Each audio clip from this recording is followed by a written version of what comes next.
Okay, I'm gonna give this another shot. I'm having problems with my video software, so hopefully it doesn't do that again. I already did this video once. So this is Rizom, as you know. Mine looks a little bit different because it's green, and I have certain menus open. I got your tree. I already ran it through to make sure there's no problems. So I'm going to show you real quick how you're going to map this and how you're going to work it in here. So I'm going to go to load. I don't want to load with UV because it doesn't have UVs, but in the case that you did have UVs, you want to load with UV. In this case, there are none, so I'm just going to start from scratch. And I'm going to give that a second to load. It takes a minute. It's a lot of mesh. Okay, so as I showed you yesterday, you can go to show model groups. I have it like keyboard shortcut so that it's Shift and G. You might want to do that because it makes it a lot easier to access it on the fly instead of having to search through the menu. But so what I'm going to do is I'm going to select these grove branches. Actually, I'm going to put this little world icon on, primitive mode island.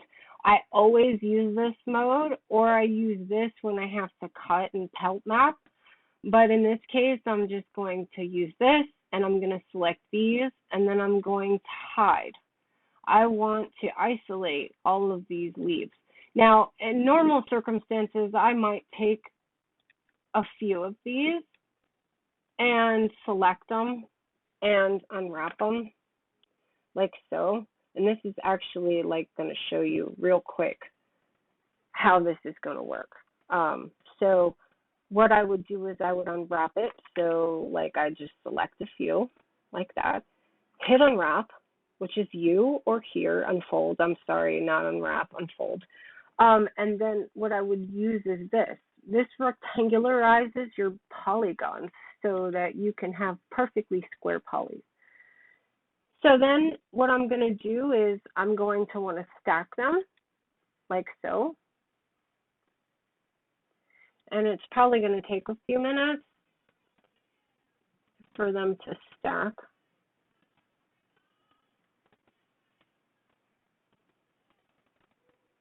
If it's going to.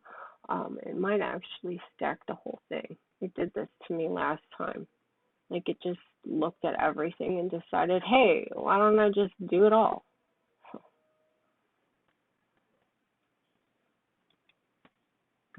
Stop that. See how it stacked them all? Like I didn't even ask it to. I only selected a little bit and then I just hit stack and then it just automatically did it for me. So yeah, I don't know. This is like a weird model because it has so many replications. So I'm just going to take you through that one more time. So let me just undo. Okay, so you have here your tree, and you have these menus here. You want to have these open because you're going to use these two a lot. And let me just go through what they kind of do right now. This is align, straighten, flip, and fit. So these are going to align your polygons. So like, let's take a little bit and unwrap it. And as I showed you already, rectangularize. Say I want to spread these out. You can do that. Say I want to align them. You can do that. This makes it really super simple to kind of spread out your polys and pack your UV map. You can also do this to pixel, so you can choose like how much space you want to have between them. Oops. Yeah, that's probably too much. But you get the general gist. You can, stack these in a million different ways. You know what I'm saying? Just to kind of give you an idea with what align, straighten, flip, and fit does. This is so that you're not sitting here having to do this number over and over again because, it'll make it so much faster and easier for you to just pack the UV map. So I'm going to undo this, I think. If I have enough undos. Yeah, okay. So, and then here's your topo, copy, and stack. Now, this has some drop downs and they do different things. So, like in this case, because these are already cut, I'm going to want to use the topology reference cut. I have symmetry mode straight, but then you can use symmetric or both. I'm just going to keep it straight for right now. And then source island selections or first selection. Now, like I said, a selection is like whatever you select. The first selected is when you select one, and then you have to like select the others to go to that one. It's confusing, but you'll understand once you use it once. This has a similarity bar. If I were to turn this way up, it would be very anal looking at the topology and how it's going to pack these. And it would only pack ones that are absolutely exact. This is why I have the similarity turned down. So I'm going to go ahead and unfold this, and I'm going to stack them all because we already saw that it'll do that automatically kind of anyway. As long as you have my same settings. I mean, you can see them right here. Just make yours exactly the same, and it should do the same thing for you. Normally, I'm in here having to cut stuff, so, you know, it's a little bit more of a pain in the butt. And there we go.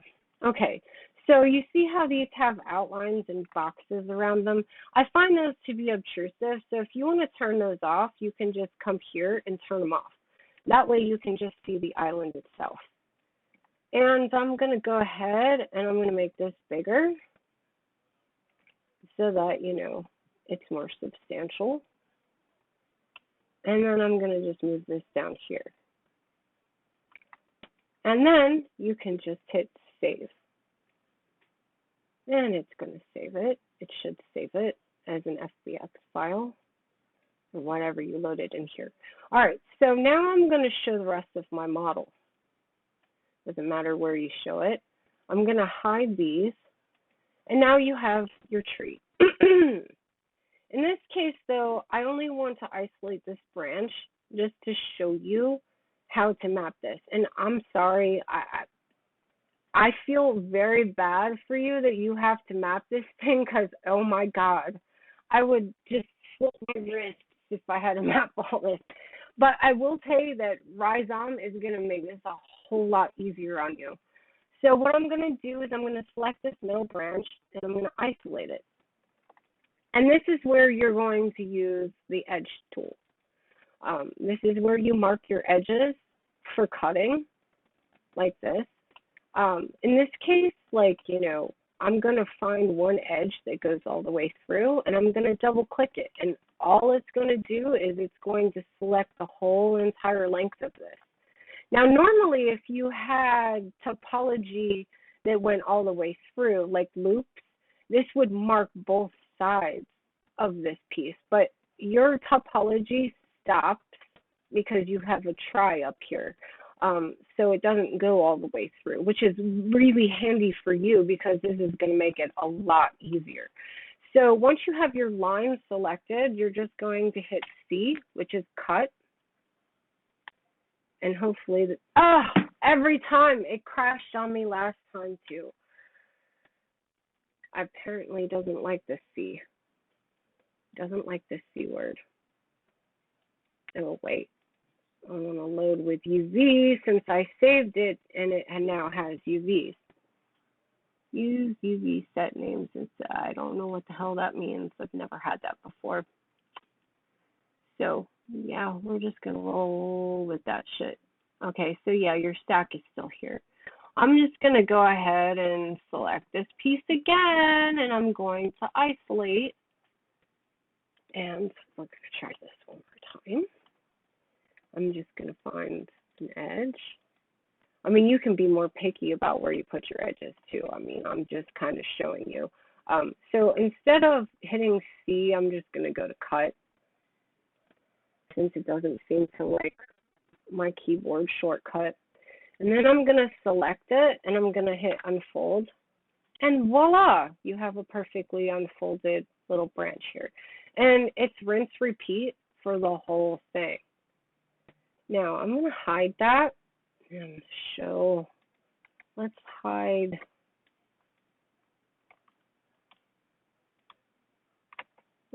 these.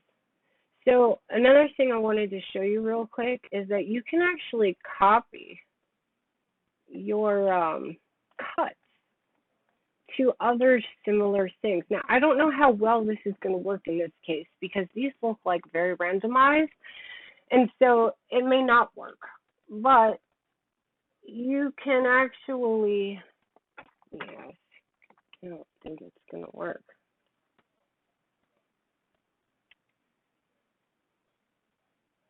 Because these are so different.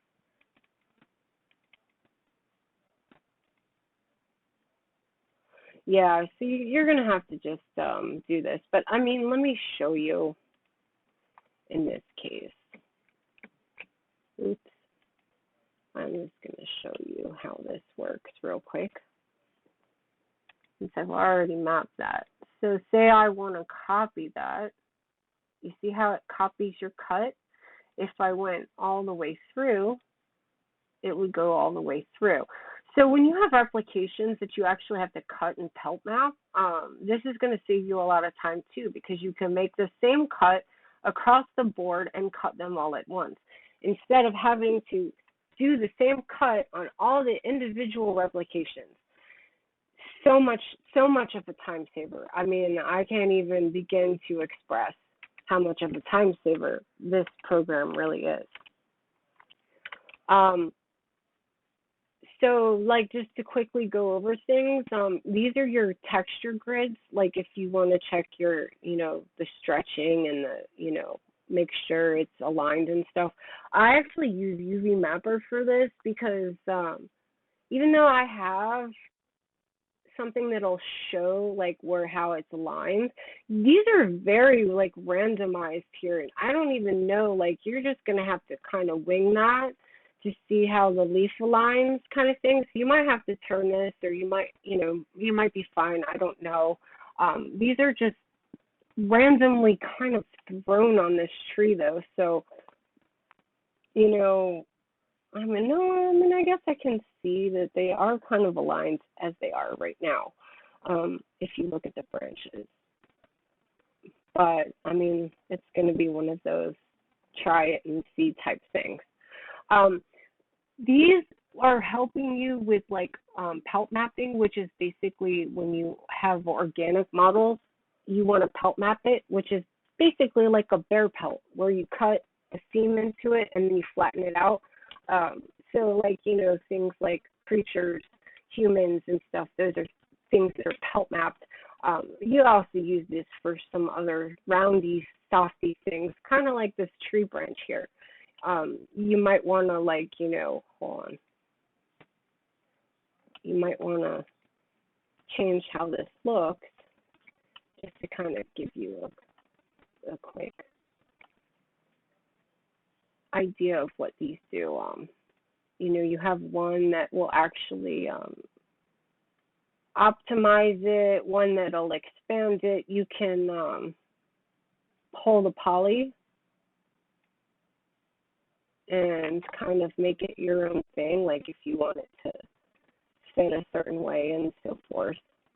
Or if it's, crooked and you just don't like it, you can kind of shift the island itself. And these do all different kinds of things. I mean, you have edit mode spread, edit mode pins, you have an optimized brush, an unfold brush, density multiplier, and so forth. So, like, you can play with these and see how they work for you. And just to give you an idea how the unfold brush works, I just wanted to kind of go over that. Also, this does U-dims. So, like, if, like Genesis, where she has multiple maps, and it'll carry over to ZBrush, and then you can de-seam all those maps congruently. This will actually set up U-dims on more complex models when you have multiple maps to it. One of the reasons why I wanted it. And it's pretty easy to set it up, too. Obviously, you won't need it for every model, but you know.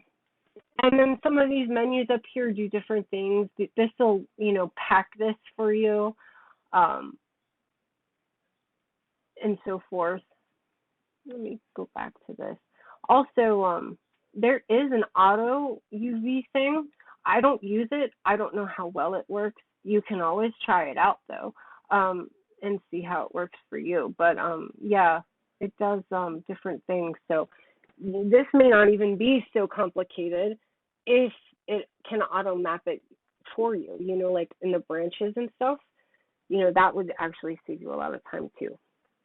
So I'm going to cut this short. If you have any questions, just hit me up. I'm usually around on Discord. I'm going to cut this short though because my video software is cutting off on me and I don't want to lose it again. So yeah, just let me know if you have any questions and I'm happy to answer. That should get you started though. So